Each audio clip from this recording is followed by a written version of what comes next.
Welcome back to the deep dive. Today we're heading up to Vermont, specifically to a military college campus to look at a situation that, well, it sounds like a nightmare scenario for any parent. Yeah, or really anyone who remembers being the new kid. Exactly. We are talking about hazing. But we aren't just swapping war stories about bad orientation weeks. We're looking at the razor-thin line where psychological torture meets the hard rules of the legal system. So our mission today for you, the listener, is to understand exactly how a court determines liability when a student suffers trauma from university-sanctioned activities. Specifically, we are unpacking a legal concept called negligent infliction of emotional distress, or NIED for short. It is a heavy topic, and legally, it's one of the most fascinating corners of tort law because it forces the courts to deal with the invisible. I mean, if I break your arm, we have an x-ray, we know what that's worth. But if I break your spirit, Right. if I cause you panic attacks and nightmares without ever actually laying a hand on you, how does the law measure that? That is the million-dollar question, literally in the case we're covering today. So to guide our analysis, what is our analytical path today, and what specific doctrines are we examining? Well, the discussion will focus heavily on a landmark Vermont Supreme Court case from 1999, Brueckner v. Norwich University. Yeah. And the path we're taking is to dissect the doctrine of NIED by looking at a very specific bifurcated path in the law. A fork in the road, essentially. Yeah, right. A fork in the road between what we call impact claims and zone of danger claims. Yeah. And then we will apply those doctrines to the specific facts of this military college hazing incident. Okay, let's get the lay of the land before we meet Mr. Brueckner. How do you define the core legal concept at play here? Negligent infliction of emotional distress. At its core, NIED is just negligence, carelessness that results in mental suffering rather than physical injury. But the legal system has, well, they've always been deeply skeptical of emotional claims. Why the skepticism? Is it just the fear of too many lawsuits? Exactly. It's the floodgates argument. If you could sue every time someone was careless and it made you anxious, the courts would collapse. Plus, there's the issue of proof. It's very easy to fake a panic attack to get a settlement. It is much harder to fake a compound fracture. Got it. So they need a filter. What is the general rule here, and what are the elements? The general rule starts with a strict threshold check. The plaintiff, or someone closely related to them, must have faced physical peril. Physical peril. Yes. And once you establish that threshold of peril, the law splits into that bifurcated path. Path A is the impact rule. If there's been an impact from an external force, the plaintiff may recover for emotional distress stemming from the incident. So if there is a physical touch, the court relaxes its standards. Precisely. The physical touch validates the mental anguish. But then there is Path B, the no impact or zone of danger rule. If there is no impact, the plaintiff has to prove three distinct elements. First, presence within the zone of danger of a negligent act. Second, reasonable fear of immediate personal injury.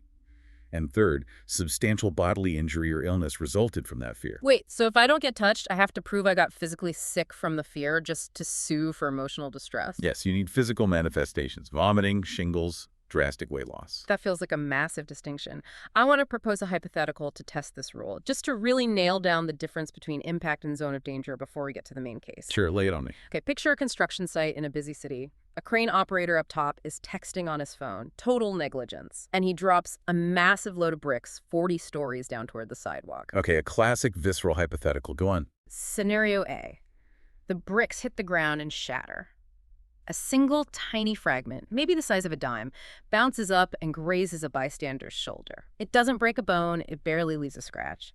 But the bystander is traumatized. They saw their life flash before their eyes, and they have nightmares for months. In that scenario, the burden of proof is simple. They are on Path A, the impact rule. There was an impact from an external force, that tiny brick fragment. Because of that contact, the bystander can recover for the emotional distress stemming from the incident. Even though the scratch was practically nothing? Yes, the severity of the impact rarely matters to the threshold. It just has to happen. Okay, scenario B. Same load of bricks. They smash into the pavement mere inches from the bystander. I mean, the wind knocks them back, dust covers them completely. But not a single piece of debris actually touches their skin. They vomit on the street from pure terror. That is Path B, the zone of danger. Because there is no impact, the burden of proof shifts dramatically. The bystander has to prove the three elements. They were in the zone of danger, which they were. They had reasonable fear of immediate injury, yes. And crucially, they must prove substantial bodily injury, or illness result from the fear. So the vomiting. The vomiting might count, but usually it requires something more sustained. If they just had nightmares but no physical symptoms, they get nothing. Brueckner relies heavily on understanding this exact distinction, because the impact path simplifies everything for the plaintiff. That is wild. A couple of inches of airspace determines the entire lawsuit. Let's shift our focus to the specific case analysis. Let's analyze Brueckner v. Norwich University. First, what are the legally dispositive facts? The plaintiff is William C. Brueckner, Jr.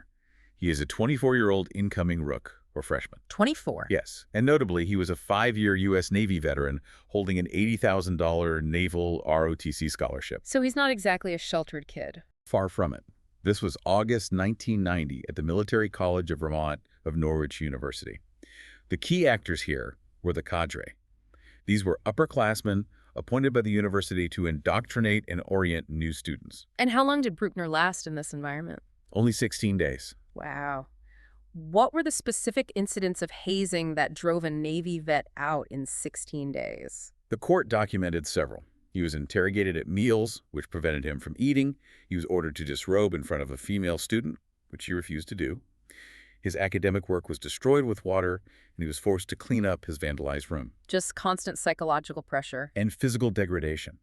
He was forced to squat in a hall while being squirted with water. He was forced into unauthorized calisthenics despite having a known injured shoulder, and they prevented him from attending ROTC study hall, which endangered his scholarship. Okay, bringing it back to our legal paths, what were the physical impacts? There were two critical ones. First, he was slammed into a wall by a cadre member who was riding a skateboard down the hall. Second, he was hit hard, twice, in his injured shoulder by a cadre member because he was missing a name tag. And the result of all this? He withdrew from the school, and his scholarship was terminated. Okay, those are the facts. And what was the core legal issue? The precise issue was whether the evidence presented at trial was legally sufficient to support the jury's verdict that Norwich University was liable for negligent infliction of emotional distress. Specifically, they were challenging the trial judge's denial of their motion for judgment as a matter of law. What rule of law did the court apply? Please state the full black-letter rule and break it down into its testable elements. The court applied the impact rule. Yeah. Because there was physical impact, the plaintiff must only show the impact occurred from an external force, and that the emotional distress stems from the incident involving that impact. Right, contrasting with the much stricter zone of danger requirements. Exactly. So the rule essentially has three elements here. First, was there a physical impact putting the plaintiff in peril? Second, was there a reasonable fear or apprehension of injury? And third, did the emotional distress result from the incident? Thank you. Now for the court's elemental analysis. Let's walk through this step by step. How did the court apply the first element, physical impact? The sub-issue here was whether the hazing crossed the line from mere psychological harassment into actual physical contact. The sub-rule is that any physical impact from an external force satisfies the threshold. Applying the facts, the court looked directly at the two incidents we mentioned. The skateboard and the shoulder punch. Right. The cadre member plowing into the rooks on the skateboard physically ran into the plaintiff. And the shoulder-striking incident involved a cadre member hitting Brueckner twice in a previously injured shoulder. So the court's conclusion on this element was that the threshold for physical impact was definitely met. Understood. Now, what about the second element, reasonable fear or apprehension? The sub-issue is whether the plaintiff actually and reasonably feared immediate personal injury from the negligent acts. The sub-rule requires looking at the plaintiff's subjective state of mind and whether that fear was objectively reasonable. How did they apply that to Brueckner? They relied heavily on his own testimony. He testified explicitly about the fear he felt regarding the skateboarder careening down the hall toward him. He also testified to the distinct apprehension he felt when he was struck in his already injured shoulder. I mean, a reasonable person would be afraid of getting an injured shoulder smashed again. Exactly. The court's conclusion was that the jury could reasonably find he faced physical peril and had a reasonable fear of injury. The element was met. And the third element, resulting distress. This is the causation and damages element. The sub-issue is whether the emotional distress was actually caused by the incidents involving the physical peril. The sub-rule is that the distress mustn't directly from the incident, not just general unhappiness. How did he prove that? Did he just say he was sad? No, the court cited robust medical evidence. The application of facts here rested on the plaintiff's doctor. The doctor testified that Brueckner suffered from post-traumatic stress disorder and a major depressive disorder. PTSD from a college orientation. Yes, and crucially, the doctor explicitly linked these disorders to Brueckner's perception that he was at risk of serious physical injury during the hazing.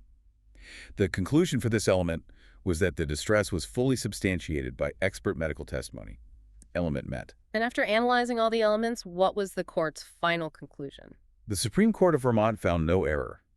They held that the evidence fairly and reasonably supported the jury's verdict on NIE.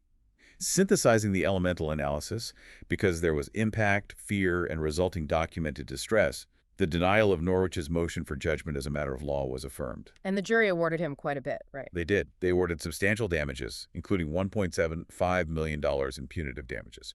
Though our analysis here really focuses on how the liability finding itself was secured. Right. It all hinged on those moments of impact. It did. Okay, we have covered a lot of ground today. I want to make sure you, the listener, have a concrete takeaway from all this. Can you synthesize this discussion into a diagnostic checklist for exam taking regarding NID? Absolutely. Think of this as your step-by-step diagnostic tool. Step 1. Identify the negligent act. In this case, the hazing and the university's negligent supervision. Right. Step 2. The threshold check. Ask yourself, did the plaintiff or someone close to them face physical peril? Okay, check. Step 3. Step 3 is the fork in the road. Impact versus non-impact. You have checklist item A. Is there evidence of physical impact from an external force? Like the brick grazing the shoulder Sure. or the skateboard? Exactly. If yes, you apply the impact rule. The plaintiff recovers for distress stemming from that incident. Yeah. And you stop right there. That is the Brueckner-style fact pattern. And what if the brick misses by 2 inches? Then you go to checklist item B. If NO impact, proceed to zone of danger analysis. This has 3 subchecks. Subcheck 1, was plaintiff in the zone of danger? Subcheck 2, did plaintiff have reasonable fear of immediate injury? Subcheck 3, is there substantial bodily injury or illness resulting from the fear? You have to hit all 3. You do. And finally, step 4, conclusion. You just match the facts of your scenario to the specific path you identified in step 3. That is incredibly clear. It's fascinating how the impact rule served as the absolute linchpin for the plaintiff's victory in this hazing case. Without that skateboarder, without that punch to the shoulder, he would have been forced down the zone of danger path, which is vastly more difficult to prove. It really is a completely different legal battle. It leaves you with a provocative thought about the evolving nature of impact in modern tort law. As our world becomes more digital and psychological pressure can be applied anonymously from anywhere in the world, the law's strict requirement for physical impact or physical illness feels almost antiquated. You have to wonder how courts will adapt NIE for the digital age where the peril is real but the bodies never touch. It's a great point. And just a final nod to Brueckner, the importance of that medical testimony regarding PTSD cannot be overstated. Establishing those damages medically is what truly bridged the gap between a bad experience and a compensable legal injury. Brilliant. Well, that wraps up our deep dive for today. Thanks for having me. We will see you all next time.